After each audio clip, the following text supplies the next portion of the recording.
All right, viewers, you are going to see the complete stretch of this six-lane three-arm zones that leads to the government house, the judiciary, and the legislature. Yes, that is why it is called the three-arm zones road, and it's a very special road and the only road that is six-lane in Awka. Yes, you are going to see the beauty of this road. The aestheticness of this road has been brought out. This road surface markings, it helps to see the beauty of a road when it is being marked. And the road markings are going on. They are yet to conclude it, but they have done a reasonable extent of this road marking. So let's move down. And as we are moving down, we are going to see the important details of this road and in addition have some discussions on the meaning of these road markings and then the importance. Finally, we are going to discuss the types. Yes, the types of these road markings that are in existence. Yes, obviously the road markings are going on because the connections have been done properly.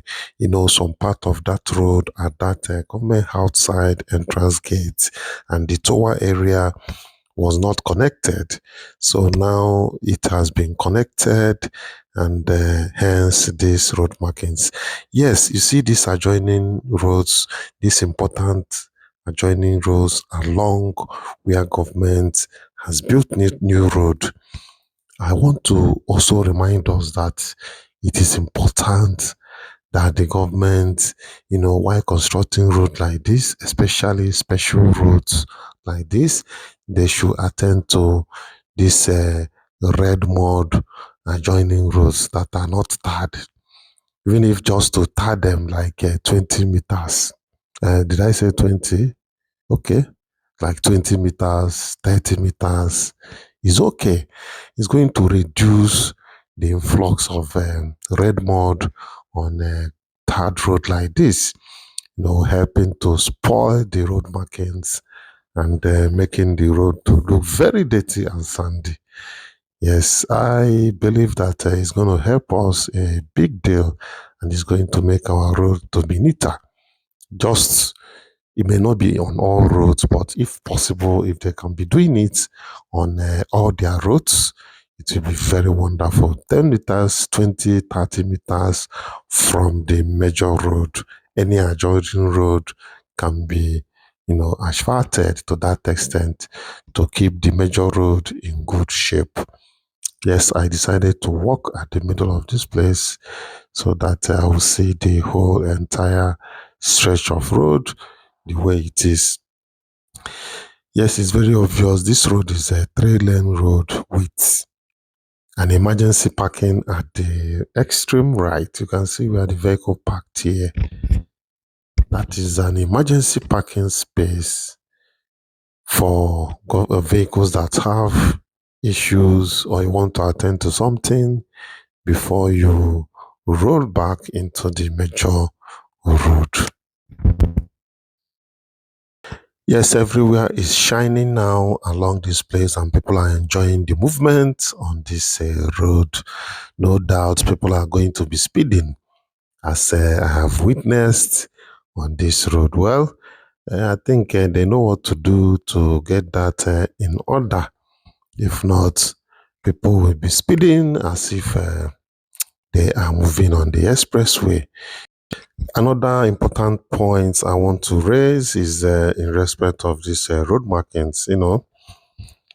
People, especially on this channel, they talk a lot concerning the road markings that our roads are not marked. And behold, the roads are now being marked. The government started from the old ones to the new ones now. So everywhere is marked. Then another thing is people using this road. There is great need that they obey these road markings, that they are not there for fancy. These road markings has meaning. They has the job they are doing there. So it is important that people, average road user understands this importance of road markings and what they are there for. That is not just for beauty or any other thing. Somebody was asked, why is it that some lines are broken while some are solid? So the person answered that the broken lines is because their paints are finishing. So that's why they are managing the paint to break it so that they can save more paints. So you see, many people don't know the importance of this road market. But yes, as the presence of it has surfaced now, people will start learning it gradually, because these things have not been taken seriously. And when they are being painted, shortly when they fade, government didn't bother to replace them. So the good thing is that road markings has to be repainted as time goes on to keep it in good shape. And the number one enemy of this road marking is sand. Sand wears it off. It wears the reflective nature of the road markings and makes it to be invincible. Apart from the job that the road marking does, the visibility is part of the job that it's doing. Where there is low light, you will see the road markings reflecting. So it will guide you as a driver not to, crash or have issues with other vehicles moving on the same road.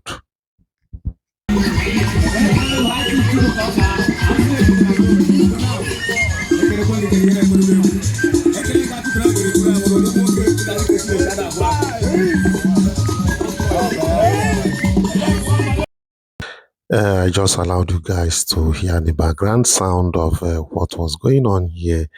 This place is specially for doing morning exercise, morning aerobics. People don't joke with it.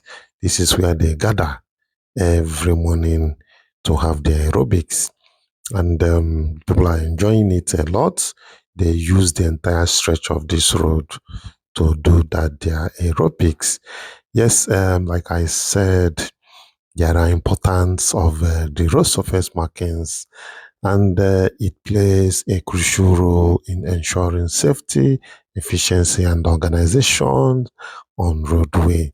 They provide clear visual guidance for drivers, cyclists, and pedestrians, helping to reduce accidents and improve the traffic flow on our road. Yes, I'm going to start with one. One is traffic safety. Talk about lane discipline. Markings help drivers stay in their lanes, reducing collision. Pedestrian protections. Crosswalks indicate safe zones for pedestrians, to use. Usually, the zebra crossings, I think it's in Onitsha that I've seen zebra crossing being painted somewhere along that Oguta road. No, not Oguta, Ochanja, that Iweka road. Yes, but in Awka here, maybe they are yet to do that. Where zebra crossings, people can now cross and vehicle will wait once somebody steps on it. Gradually, we are inculcating these things, and the government is doing well to get these things inculcated in our roads because this is the world standard of road usage. And the road construction is not complete without this, road furnitures and markings on our road. Accident prevention, then stop lines and warning sign helps prevent crashes. Yes, we have a lot of stop signs, stop markings on the road in Awka here. But are they being practiced? Are people practicing the use of it? Have you approached where there is stop sign and you wait? That is the mandatory nature of it. You must wait where there is stop sign, where there is stop markings. You wait and observe. If vehicle is not coming, then you can, have your way. Having said that, let's go to the number second point, which is traffic efficiency. Yes, traffic efficiency. We have smooth traffic flow. Arrows. Yes, we have arrows in Awka here. Especially, I see it in Express. I think that urban side axis. We have arrows on our road, but the problem is that it seems to be fading easily. But arrows are there. Arrows and lane indicators prevent confusion, reduce congestion, clear lane markings help avoid unnecessary stops, and slow down. Then what about guidance in low visibility? I've scratched it a bit at the beginning. Guidance in low visibility, when the visibility is low, it is through the road markings that you'll be sure of what you are driving. Then the reflective markings improve navigation at night or in bad weather. Then the number 3 point is regulation and compliance. Enforce road rules. Markings indicate speed limits, no parking zones, and turn restrictions. Yes, some places you see turn, and some places you see restrictions, no markings, no parkings on the road. Yes, this place looks very nice now. That's the view of the government house. And wow, vehicles are moving on a top speed here. I think they need to do something here. Oh, they need to do something. Our people, probably the use of a rumble strip, to calm the traffic. Something has to be done. Or maybe with time, people will adjust to its use. People are happy to see that the road is now drivable. The road, you can see the way they are moving. Well, let's continue with what we are discussing. I said I've talked about the last point I made was enforce road rules. With the markings, speed limits, some places you see speed limits marked on the road, like the second Niger Bridge. They indicated it on the road there, 40 kilometers per hour. Such are the ways they mark the speed limit on the road. Then they can also indicate no parking zones. Okay, so this is the view of the government house once again. Can see everywhere is shining. It's very bright. That is our tower. That's the view of the tower. The tower is rising and rising. Probably is getting to the concluding part of it.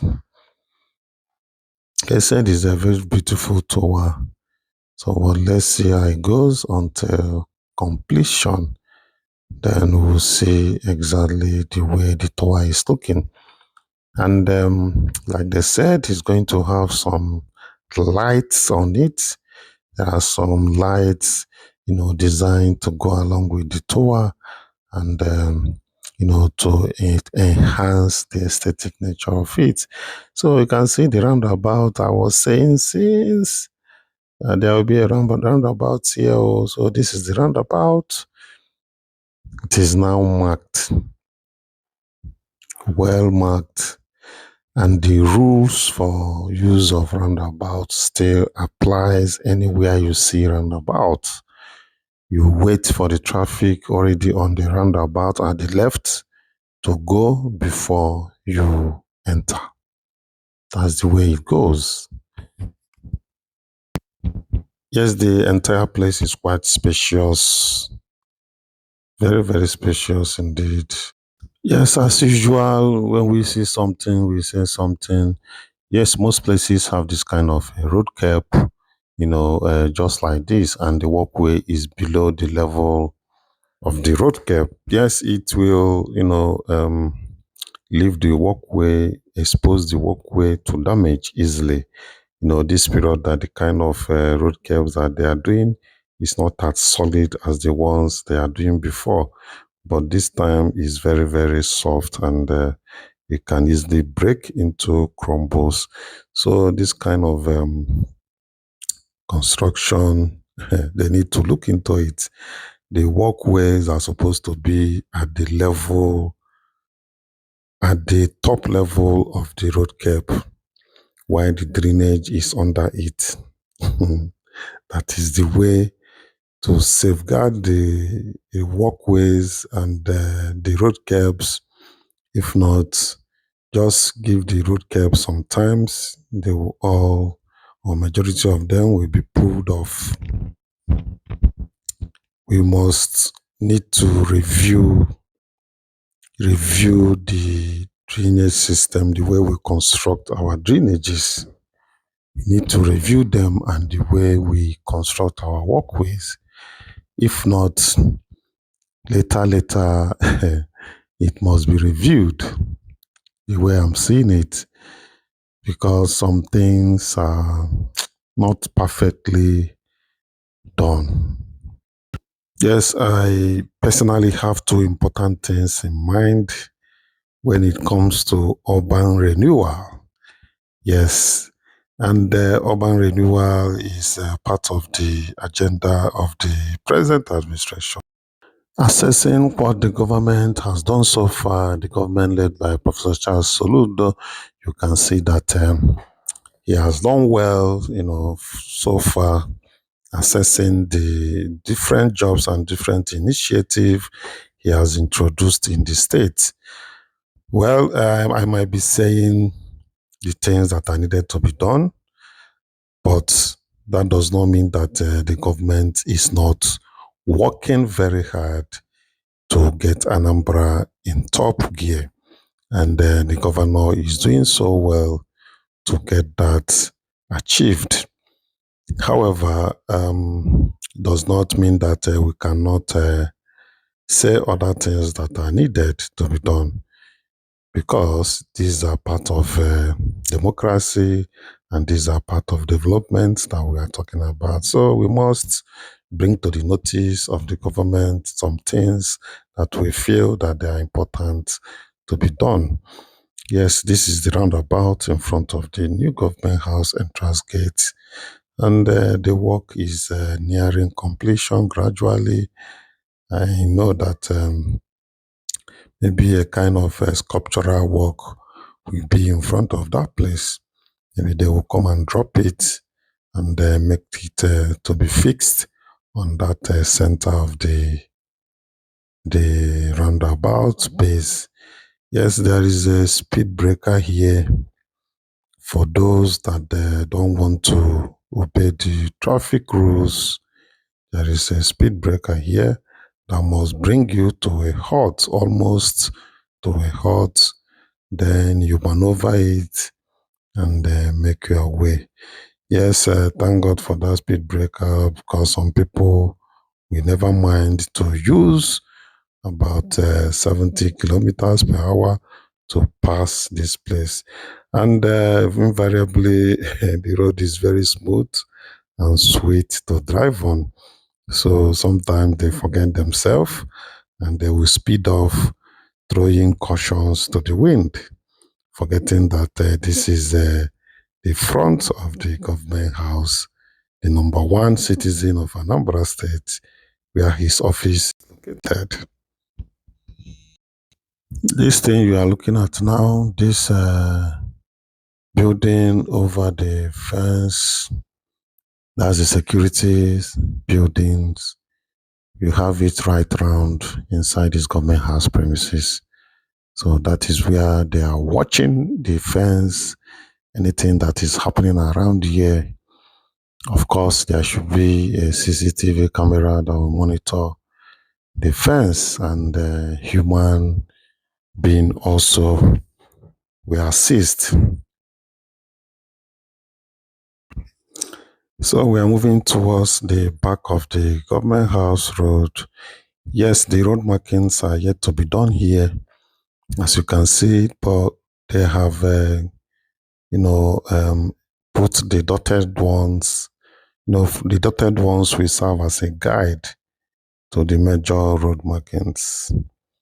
This is the side of the government house.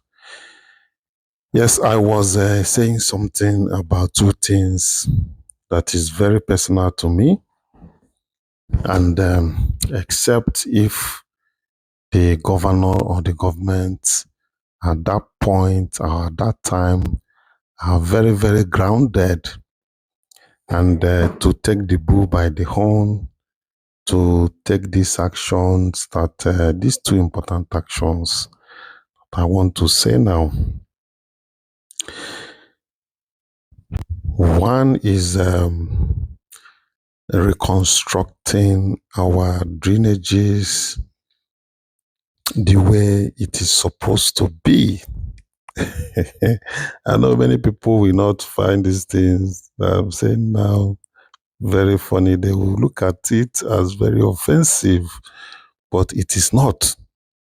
Why do we have places abroad looking different from what we have down here? Yes, it's because the way we construct our drainages. Forget these excuses that our soil is this, soil is that. I want to hear that one. We should start doing the right thing. Today is still early. So I'm talking about reconstructing our drainages, plan it very well, know the places that will have underground drainages and places that will have surface one, but well expanded and sealed. The top will be for the walkways and people walking on the road, pedestrians and the rest. Then, why planning these drainages? That was the time, or that is the time they will make provisions to lay cables, electric cables by the side. The utility part of every road, there is utility parts on every road construction. And the utility part is just beside the drainage. So there should be plans by now to get our hanging electric poles by the side of the drainage and let it run underground. Here, there is no problem with that because I cannot see electric poles hanging. I bet you when these two things is being tackled, you see that our places will become clear. All those, clouded and dirty environments, half of them will disappear, coupled with environmental cleaning. When added with environmental cleaning, you see we have a different city.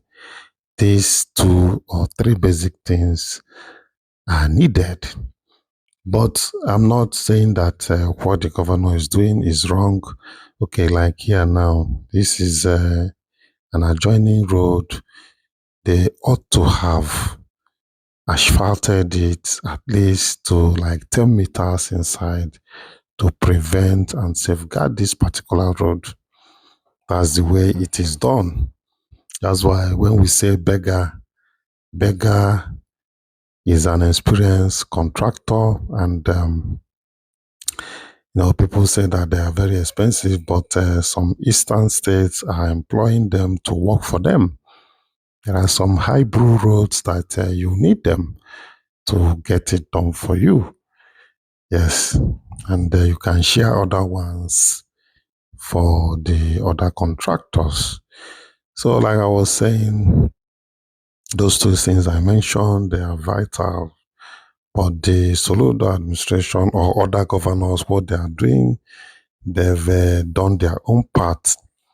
When it's time to do these ones that I've said, the governor will still consider it and implement it. There are some streets that you enter. The way cables are scattered over buildings and everywhere, wiring and a whole lot of them is very, very disorganized. And in recent time, people don't, cities around the world don't do such hanging electricity. And that one too is not safe. The underground one is safer because nothing like jamming of electric wires and which strikes the transformer and causes other problems. So the underground one is safer, nothing to jam there, is very, very secured and safe. So, but like I always say, if the government wants to do such thing, they can take it section by section, maybe district by district. They will say, this part of Awka, let's start a pilot program of this from this part of Awka. They will do it, channel it proper. Then the next phase, they will enter another area, replan the drainage, rechannel the electric. Yes, it's going to cost, but everybody must be involved. The house owners, the government, and the rest, to do these things right. If not, we will still come to that later. Yes, we are moving down to the construction site. That's the main construction site. This road has not been concluded. They are still constructing the road, moving down towards the place they say that they are going to stop. But until they are done, we will see where they stopped on this road. And yes, this road has a spur to Ifite Road, but we are yet to see where it's going to connect to Ifite Road. So that's why we always come after some time. We give you update about this particular road. Yes, this thing, this iron thing at the top, something really is wrong. Something happened that some of them pulled off. Can see this one. Some of them is pulling off. Whether it's breeze, that I'm suspecting breeze. Then if breeze can pull it off, then they should reconsider. Maybe if there's other thicker ones they can use to do it. Because once that thing is pulled off, the under becomes very porous. Somebody can easily enter from there into the premises of the government house.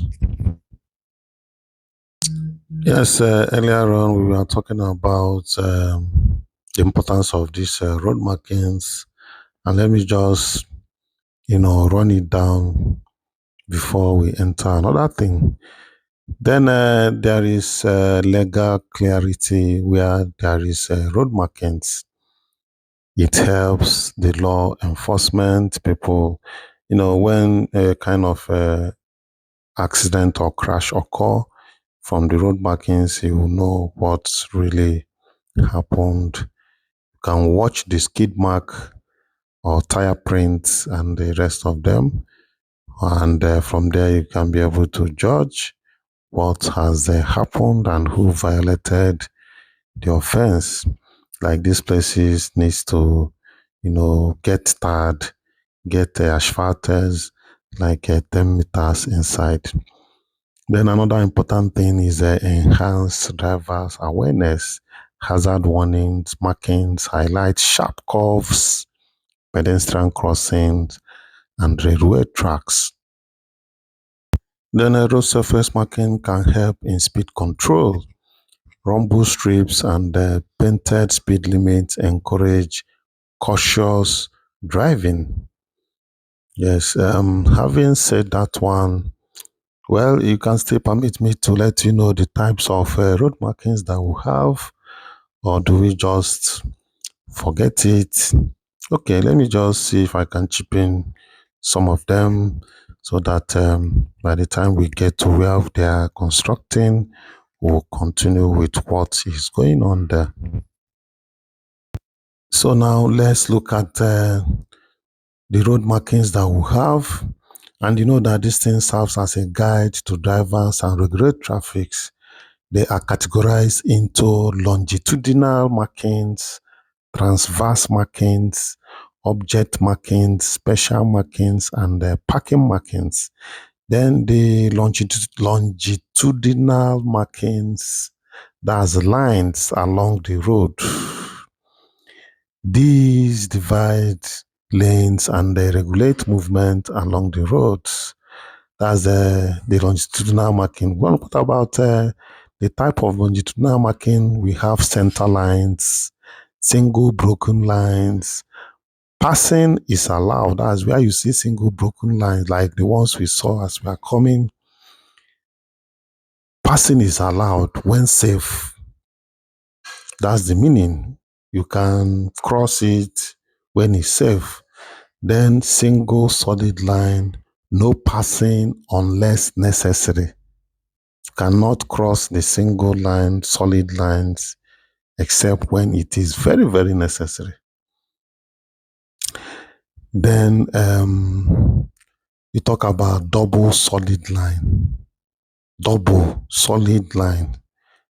No overtaking is in either direction. You are not supposed to overtake where you see the double solid lines. Then there's another one, solid, and the other one is broken line. Then where they are combined, if the solid line is on your side, you cannot overtake.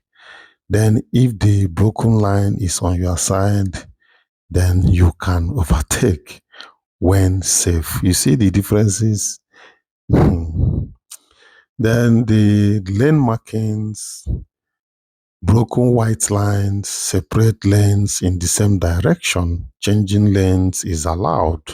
Solid white lines do not change lanes unless necessary. You don't change lanes in solid white except when it is very, very necessary. Then you can change lane. Then there's another one, the edge lines. Solid white line at road edges marks the road boundary. Then traverse markings, lines across the road. These indicate stopping points or pedestrians areas. Then we have another one which is called the stop line.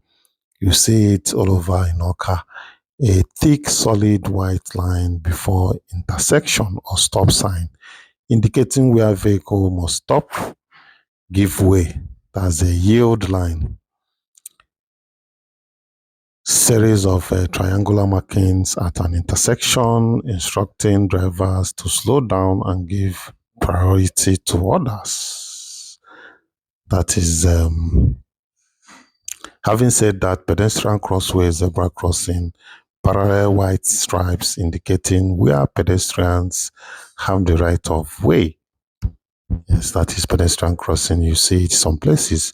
Then the speed humps marking, chevron or white triangle markings before speed bumps. Then object markings, markings on obstacles like medians, curbs or barriers. Then there is a yellow and black strip indicates fixed objects near the road. Then red and white strips used in a hazardous area, example sharp curbs. There is another one, special markings used for specific road users or warning. So let's look into these special markings hurriedly. Then we can conclude on this road markings type. Then we have the arrows. It indicates lane direction or merging lanes. Then bus and bicycle lanes. We are not talking about bus and bicycle lanes in this part of the world. Bus lane is like a BRT. You know, BRT have a specific lane dedicated to them. Then bicycle lanes are there, but we are not talking about that. But these are global practices that we are supposed to start now to inculcate in our road constructions. Then speed limit markings, I think I've said something earlier about that and the rest of them. Well, here is where the job is happening now. This is where construction is still going on.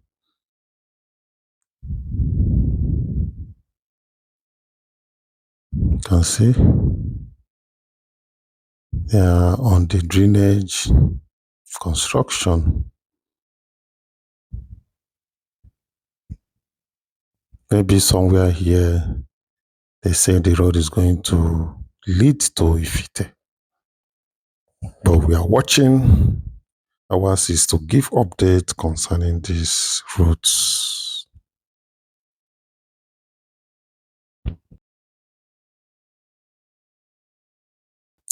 So from the situation on ground, they have to elevate this road a bit up to reduce the gradient, to reduce the slope of this road.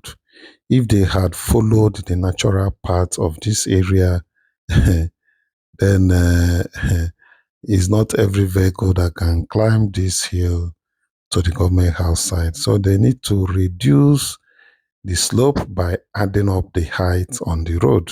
That's exactly what happened here. And since that has been done, it's going to, they need a very special way of connecting the drainage. It has posed a challenge, sort of, to the land and building at the left side of this road. All these places now, you can see they are now looking as if they are below. They are now looking as if they are below. And it has become a very big challenge for them because flood waters goes to, you can see where flood has dumped sand close to their fences. Well, that's the way it is, and they need to do something about it.